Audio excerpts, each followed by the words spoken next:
भाई इनसे दोगला प्रधानमंत्री हमने अपनी लाइफ के अंदर कभी नहीं देखा। ये अपनी प्रजा को कहता है कि फ्यूल मत फूको एक्स्ट्रा, सोना मत खरीदो और विदेश की यात्रा मत करो क्योंकि वहां पर आपका पैसा फूकता है, लेकिन ये सारे काम खुद करता है। भाई ऐसी नौबत आ गई कि एक राजा को अपनी जनता को ये बताना पड़े कि क्या खरीदे क्या ना खरीदे। उसका समाधान करने के बजाय उनसे कह रहा है कि आप अपनी चीजों पर, अपनी ख्वाहिशों पर रोक लगा दो। मैं ये नहीं कह रहा कि ये कहने का मतलब गलत है, अच्छी बात है, लेकिन जब कोई नेता या कोई लीडर जब लीड करता है तो सबसे पहले उसको खुद को ये काम करना चाहिए।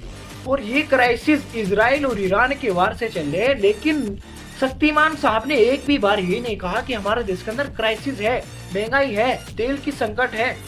कभी नहीं कहा। क्यों? क्योंकि 5 राज्यों के अंदर चुनाव थे। अगर ये बात कह देते तो इनकी सीट कम हो जाती। रिजल्ट के तुरंत बाद इन्होंने ये घोषणा शुरू कर दी कि सोना मत खरीदो, फ्यूल मत वेस्ट करो और विदेश यात्रा मत करो, लेकिन खुद ये सारे काम कर रहे हैं।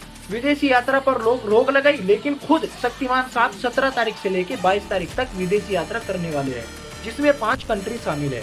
और शक्तिमान साहब के ये कहने के तुरंत बाद अगले दिन रोड शो निकलता है, जिसके अंदर 100 से प्लस गाड़ियां होती है। एक भी गाड़ी आप इसके अंदर इलेक्ट्रॉनिक की नहीं दिखा सकते।